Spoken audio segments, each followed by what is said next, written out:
This is chapter 27, Trauma Overview.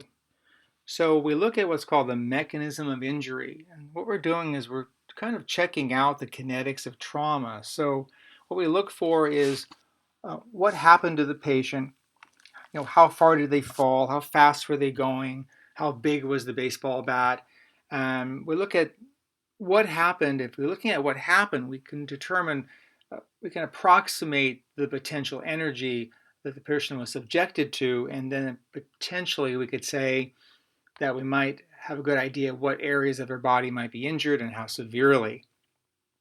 Now, bodies in motion have kinetic energy, and when you're driving your car, or riding your bicycle, or skateboarding, or snowboarding, you're a moving body, and if you come to a sudden stop, that kinetic energy has to change form in some way, and this process of changing form, it's going to pass through the person, and this is what really causes the injuries. Also, energy as it passes through you in this process, when it hits something solid like a bone or a bone structure, it can change direction, and by that sudden change of direction can also cause internal injuries and other internal damage. People even who are in cars and people who are standing still have what's called potential energy. So like these two pictures here, the gentleman who's at the top of the stairs and the other gentleman who's working on his roof there, if they were to fall, they would accelerate and then they would strike the ground. And again, their body's in motion, so they have this kinetic energy. They're accelerating. When they hit the ground, it comes to a sudden stop. The energy has to change form. It will change form and travel through their body, causing injuries. The law of inertia says that a body in motion tends to stay in motion unless acted upon an outside force. And on the other side of this, a body at rest will stay at rest unless acted upon an outside force. So this would be you hitting a tree, like you see here, or you're sitting at a stop sign, reading your map or whatever, or playing with your cell phone more than likely, I guess. And you get rear-ended from behind at 70 miles an hour by a pickup truck, and then that sudden acceleration, that's in 1 second you're a body at rest, and the next second you're accelerating across the intersection. So acceleration and deceleration are equally as dangerous when we're dealing with sudden acceleration or sudden deceleration is what's really the potential killer here. When we look at a vehicle or we look at the mechanism of injury, we look at the mass of the body that was moving, and we look at the velocity it was going at. So whether it's a car that crashes into a wall or whether it's a person on a skateboard who hits a tree, it's still mass and velocity. So again, velocity is the most important part of this equation. The faster they're going, the greater amount of kinetic energy they've built up, and more energy needs to be redirected. And the more energy there is, the greater the potential is for injury. So vehicle collisions are probably the most common thing you'll go on when it comes to traumatic injuries. And it's true, speed does kill, and that is the number one thing we look for in these accidents. How fast were you going? How fast was the other car going? There's a term called index of suspicion. Now you arrive on scene and someone's standing at the side of the road talking on their cell phone. Their car's rolled over 5 times, and even though the mechanism seems severe, the guy's standing there talking on a cell phone, and you might think, well, gee, he's fine. Well, because of the severity of the accident, we have to have a high index of suspicion that this person could have internal injuries, could have injuries that we might not be able to assess in the field, and they need to be seen by a physician. Other common ones is, for instance, this picture right here. Let's say there's 3 occupants in that gray car right there. The driver died upon impact. The 2 passengers lived. Well, if the driver died, all 3 occupants were subjected to the same amount of energy transfer. So the other 2 people probably have some serious injuries, even though they might not right now exhibit them. Anytime someone has been involved in a traumatic event, fallen off their bicycle, skateboard, car accident, fall from height, whatever it might be, and they're unresponsive or they have a altered mental status, you have to consider this to be a high index of suspicion, and they should be transported to a trauma center. Any intrusion into the vehicle greater than 12 inches is considered to be significant, and the person needs to be evaluated very carefully and transported to the appropriate hospital. And of course, if someone's dumb enough not to wear seatbelts, and they get ejected from their vehicle and they are seriously injured, then that, of course, would be a really bad thing. Now, vehicles nowadays, at least in the last 20 years or so, they've changed quite a bit. They are now designed to crumple and fall apart. And the purpose behind this is the designers know that when this car strikes something, head on or gets rear-ended or whatever, these areas, the foam, the plastic, the metal crumple zones are designed to redirect that energy away from the life module. The life module is where you're sitting inside your car. It's this three-dimensional cube or rectangle, I guess, that you and your passenger sit in, and it's designed to protect the people in the vehicle. Everything around this life module is expendable. It's designed that way. So when I arrive on scene to a traffic accident, I don't look at the bumpers and the quarter panels and the rear, trunk lid and crap like that, because realistically, those are going to be damaged. What I look at is I look at the life module. I look inside, and you have to think about it in a three-dimensional perspective. If any of those three dimensions, three sides, are affected in a marked way, there's marked intrusion into the patient module, severe intrusion. The steering wheel's bent, the dash is rolled over, the seats are torn free. Those are signs that the car did not do its job. It did not protect the people or the occupants of the vehicle.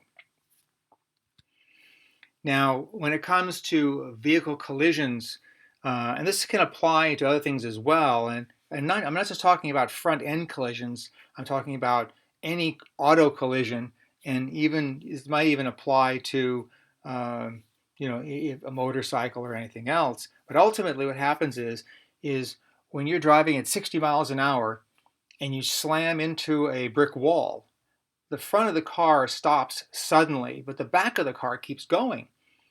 And then a millisecond later, the back of the car stops. So the car is stopped, but your body is still going 60 miles an hour. It flies forward and slams into the steering wheel. And a millisecond later, your body comes to a stop. And then your organs are still moving at 60 miles an hour. So your brain, your spleen, your liver, your heart, your lungs are all flying forward, and they strike the inside of your rib cage or your pelvic girdle. And this is where people get seriously injured, is that third final organ collision. This is where you get the torn aorta and the ruptured lungs and the ruptured spleen and liver and things like that. And again, this isn't just front end impacts. This could be a rear end collision, it could be a rollover, it could be a side or lateral impact as well. It all has that same kind of action essentially. Now, when I am looking at car accidents, no matter what they are, whether they're front end or rear end or whatever it might be, I look at airbag deployment, which is seen predominantly in front end, but there are side airbags now in cars, so it happens in lateral ones as well as rollovers. I look for steering wheel damage. Now, steering wheels are designed to deform upon impact. You're holding onto your steering wheel probably at the 10 and 2 position or the 3 and 9 position or wherever it might be, and you hit something, you're more than likely going to freeze up and lock your arms, and that forward motion is going to bend the steering wheel. They're designed to deform from this force. So you want to look and make sure that if the steering wheel has been deformed or not. We look at starring of the windshield. If the person was not wearing a seatbelt, they could have flown forward and smacked their head on the windshield, starring it, breaking the window essentially. If you see a starred windshield and there's a little bit of this blood and hair and sweat stuck to it, and maybe they got injuries to their forehead or the top of their head upon impact, more than likely you could guess they struck the windshield and they could have a serious head injury. And of course, if they were wearing their seatbelts, they could have seatbelt marks across their shoulder and across their abdomen, and of course across their lower waist area as well. So we look for signs of seatbelt marks, burns from the seatbelts upon impact. Now, frontal impacts used to be the big killers, but because of the cars being, all the safety features now, the more and more people survive frontal impacts because of the airbags and the crumple zones and the breakaway motor mounts and things like that. But there's still a potential, especially if they're not seat belted, of course, if they get ejected or they get thrown forward upon impact.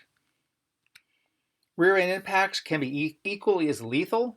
Um, if you look at these pictures, if you look at the way the person travels upon impact, this person was hit from behind. And you notice how his body moves towards the impact initially, striking his head or his neck on the seat. So now he has a neck injury and maybe a head injury if he struck something back there. And then once he gets thrown back towards the point of impact, he gets thrown then forward and he strikes a steering wheel, hitting his face and his chest or his abdomen. Uh, for every action, there's an equal and opposite reaction. So you always get thrown towards the impact first, and then you move away from the impact. So it goes towards the impact and then away from the impact. Whether it's a frontal or rollover or lateral or rear end, it's the same thing. You're always initially, your body moves towards the point of impact.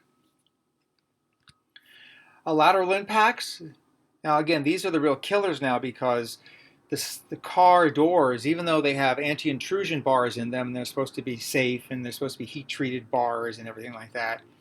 They're not going to stop a 6,000-pound Humvee from driving through your car upon impact. So these are the real killers because there's not much metal between you and the outside world. And if a car T-bones you, like you see in this picture, and it drives that door in, and that door strikes your, let's say, your left side or your right side, depending on whether you're the passenger or the driver, you can have a lacerated liver, you could have a lacerated spleen, you could have spinal injury, lung damage, pelvic injuries. These are the real killers because there's just not much meat between you and the outside world. And so far, there hasn't been really any way of improving this. So, bigger cars are nice. Larger mass, bigger cars are safer, but ultimately they all have this one weakness. And you can see from the picture, this person initially flies towards the point of impact. They can break the side window with their head. If the window's open, they can go outside the window and strike the vehicle that struck them. And then once they travel towards the point of impact, they're going to travel back the other direction, possibly striking the center console or the other passenger in the front passenger seat. And if you look at this, the rollovers, it's kind of like I had a friend of mine, she's a paramedic, and she crashed, or heard the driver of the ambulance crashed, and my partner or my friend was in the back of the ambulance during the impact, and the ambulance rolled over. And she described it as being in a washing machine. Obviously, when you're in the back of an ambulance, you're normally not restrained. And she went over and round and around and around like in a washing machine. And she wanted to break. I think she broke her arm, as I remember, impact. Luckily, it wasn't any serious injuries. But if you're not restrained, it's literally like being in a washing machine with all the glass and sharp metal and all that stuff flying around. And the multiple impacts, head, neck, chest, back, pelvis, all kinds of things can happen. If you look at this picture in the upper left quadrant, you'll notice there's a traffic accident. And I always ask my students, like, what's wrong with this picture? And it's kind of common sense. It really has nothing to do with the car accident per se. But if you look at all the rescuers, the firefighters, the EMTs, they all have really heavy jackets on. And you got this guy basically mostly naked, lying on a cold spine board. And I'm guessing it's pretty cold there. And it's the last thing we want to see in the field. This person needs a blanket on him. Obviously, if there's time for the EMT to ask questions and to write down some information on his little clipboard, he's probably got time to send that firefighter there to go get a blanket and cover this guy up. So don't if you need a heavy jacket, it's cold out there. The patient's even colder, and if they're going into shock, this really does affect them adversely. So car versus pedestrian, of course, we know who wins that one. So really, again, it comes back to velocity, the same thing. How fast, the car was going or the vehicle was going upon impact. And the way you can tell is you can ask the driver, and of course they might not even know or they might lie. Look for skid marks. If they see the child pedal out into the street and they can slam on their brakes, so by the time they hit the child, they were slowing down significantly. That does help. If there's no skid marks, well, that can be a problem. There's some common child injury patterns versus adult injury patterns. It's purely just the height of the child. You have a little kid like this, maybe 4 years old or so. They're pretty low down, and and again, it depends entirely upon the car that strikes them, but the average sedan anyway would just strike this child right here. More than likely, the child would be sucked under the vehicle and be run over by the wheels. So you're going to get, chest trauma, abdominal trauma, and then whatever happens under the car. So kids go underneath their vehicles usually because they're so low to the ground, so to speak. Adults have a tendency to see the car coming, they'll turn and they'll try to get away, and they get struck low down, like at the height of the thigh or the hip. So they get thrown up on top of the vehicle, usually on the hood of the vehicle, even striking the windshield. So adults go up and over, and kids go down and under. And there's very significant patterns associated with both of those types of mechanisms. And we have restraint systems, we have airbags, and we have seat belts, and we have lap belts, and all that. But ultimately, they themselves can cause injuries. So when airbags go off, the powder that comes out can cause respiratory difficulties because even though it's a talcum powder like a product, people can breathe it in and get a pseudo asthma attack kind of thing going on, bronchospasm and shortness of breath from that inhaling the powder. Also, the hot gas that comes out in the bag that comes out is very, very hot. It can be hundreds of degrees sometimes.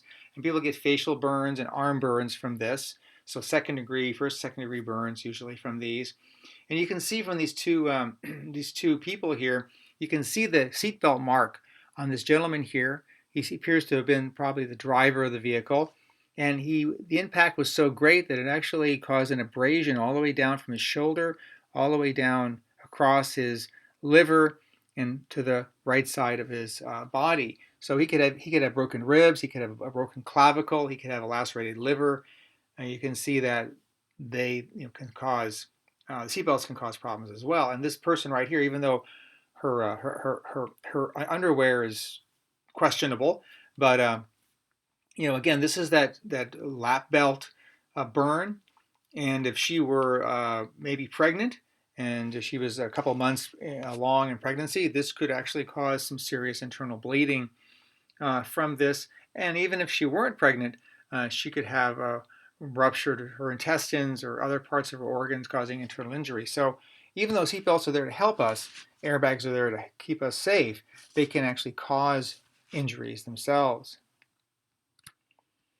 So when it comes to kids and children, especially being restrained in vehicles, so you're all aware that there's child car seats, there's booster seats, there's infant seats, there's all different seats out there, and the protocols change every year. But ultimately, whatever device the child's in the child needs to be restrained in the device, whether it's a child car seat or an infant car seat. It has to be positioned in the right direction. In this case, the infant back there is facing backwards, but the seat itself has to be secured to the car in some way. And I've been on a few accidents where the mother secured the child properly to the car seat, but then she totally forgot to secure the car seat to the car. So when the impact happened, the kid was launched forward like in an ejection seat in like a jet aircraft. They were ready to get catapulted out, and you can see that there's a problem with that. San Diego County protocols. There's a whole protocol about when we remove a child from a car seat due to injuries and when we can leave them in there. And we'll talk about that further when we get into our cervical spinal trauma lecture. Now, motorcycle collisions, just really briefly, just depends on the accident. Again, how fast they're going, and even more importantly is how much protective gear they had on. I raced motorcycles for many years when I was younger, and I crashed in full protective leathers and helmet and boots and everything, and it hurts, but I can't imagine crashing with a pair of shorts on and a t-shirt and flip-flops. It's insane. So look at the potentially how fast they were going. Uh, were they hit by another vehicle like a car or a truck, or did they lay the bike down due to just, they high side the bike or lay it down to avoid another accident possibly? And then, the more protective gear they have on, the safer they are.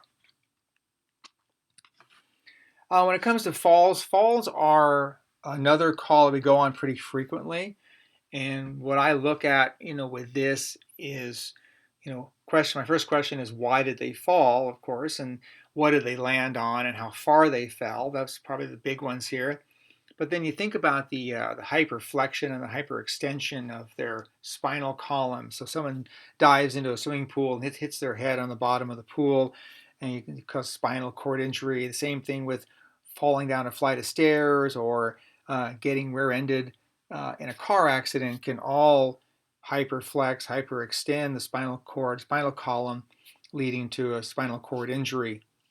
Also, if you land head first, like you see in this picture here, the spinal column can compress, causing swelling to the spinal cord and some kind of neurologic damage.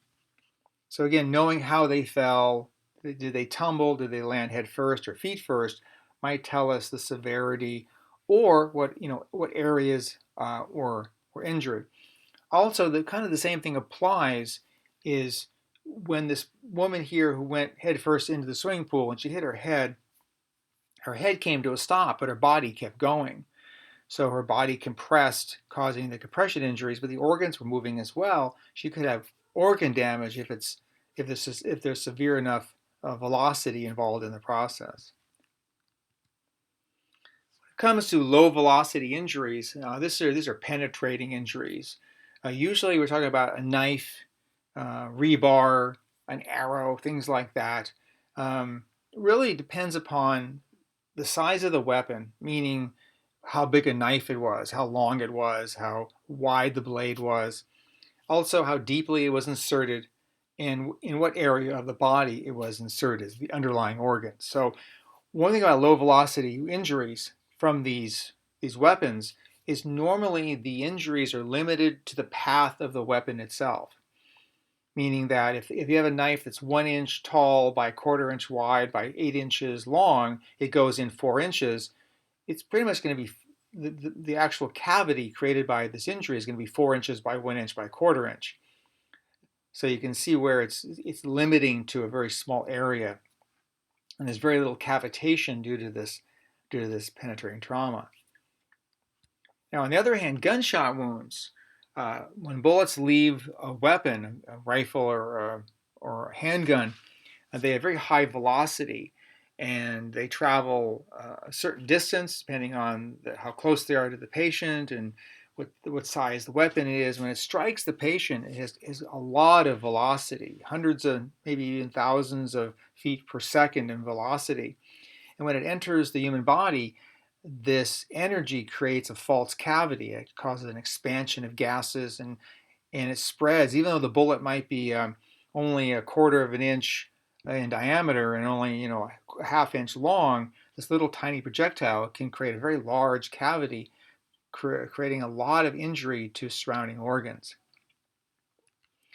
So you can see in this picture what happens in this high velocity, high energy weapons. They go through the soft tissue and it creates this false cavity. It can shatter bones, leading to little tiny shards of bone, causing more injury. The bullet itself can actually fragment or tumble, causing more injury. And the bullet can also deflect. I've seen a number of times where people have been shot in the chest at point blank range. It goes into the interior portion of their chest, and in one instant, it went in just to the right of their sternum, and it came out under their armpit and lodged in their right bicep. So the bullet went in and made a right turn. Don't ask me how it did it, but it did it, and it's not uncommon. I've had patients that have been shot in the chest, and the bullet came out of their buttocks. So there's no, unless this is a real high velocity weapon, and you seldom see through and through wounds out in the field because most of the weapons that we encounter out there are 22s and 25 calibers and 9 millimeters and 38s and things like that. The really high velocity weapons we don't see that much of. So most of it, the bullets stay in the person, but not always, of course. So we look at the profile of the weapon, how large the weapon was, how big the bullet was, essentially. Did it deflect or fragment in any way? And is there an exit wound? Remember, exit wounds are always bigger than the entrance wound because of that cavitation. As the bullet passes through the tissue, if it does exit the person, it's going to push a bunch of tissue out the back, leaving this much larger gaping exit wound. And again, this is seen predominantly with larger caliber weapons, rifles, and high caliber handguns, 44s and things like that. Now, blast injuries.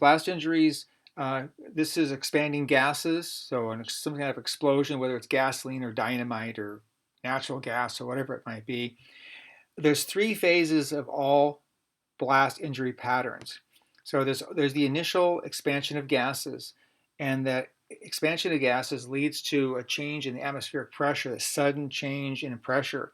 And that sudden expansion of gases can lead to hollow organs to rupture, hollow organs in your body, primarily your lungs, your intestines, your bladder.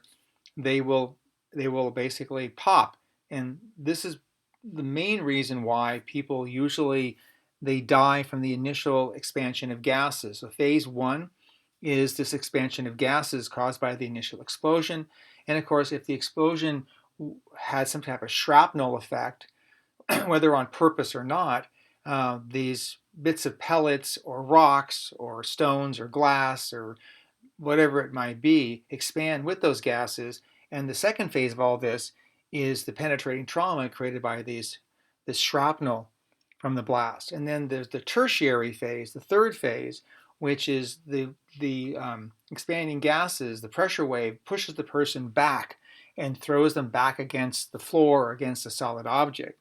So the primary phase is the expanding gases, which ruptures hollow organs. The second phase is the getting peppered with these bits of shrapnel entering your body, penetrating trauma. And the tertiary or third phase are the injuries occurred from the blunt force trauma being thrown back against something. And then when we talk about multi-system trauma patients, we talk about someone who has multiple organ systems affected. So they have a spinal injury and they have a ruptured spleen and they have 2 broken bones and a brain injury. This would be a multi-system trauma patient. Now, this is in your county protocol book, and these are the 4 parameters we look at when we're looking at whether or not this person needs to go to a trauma center. We look at vital signs and Glasgow Coma Scale. If the Glasgow Coma Scale is below 14, or they have any abnormal vital signs, they should be seen by a trauma surgeon. If that's all normal, we look at the actual injury. So if there are any significant anatomical injuries, we're talking about amputations, penetrating trauma to the torso or the neck or the head. We look at possibly that. If there's nothing that's significant, we again look down the next layer. We look at the mechanism. Was it severe enough? Do we have a high index of suspicion? Were they ejected from a vehicle? Was the impact high speed? And this actually is related in your protocols. There's actual numbers in there. And were the falls greater than 15 feet or 3 times the patient's height? If none of these apply just yet, so we were so far so good, we'll get down into special considerations. We look at the age of the patients. Really young and really old have a high risk in trauma. Anyone who's pregnant, who's fallen or been in an accident should be seen at a trauma center. Anyone on blood thinners, because again, they could have internal bleeding that won't stop because of their blood thinning medications.